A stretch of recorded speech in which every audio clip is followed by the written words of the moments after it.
A young soldier fighting for the Union Army in the Civil War lost both his father and his brother in the fighting. He needed to return to his family's home and help his sister and elderly mother with the spring planting on their farm. And so he went to Washington, D.C.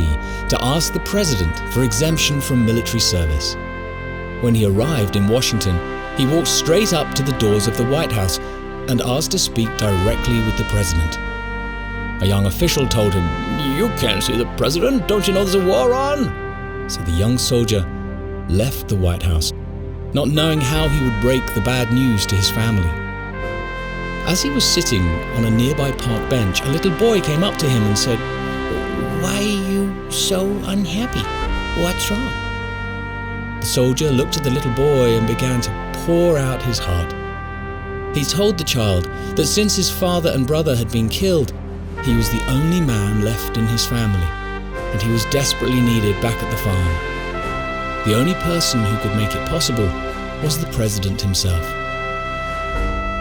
The little boy simply said, "Come with me."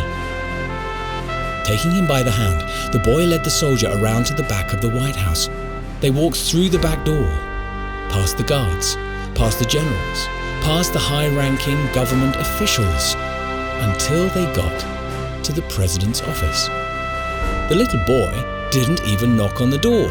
He just opened it and walked straight in.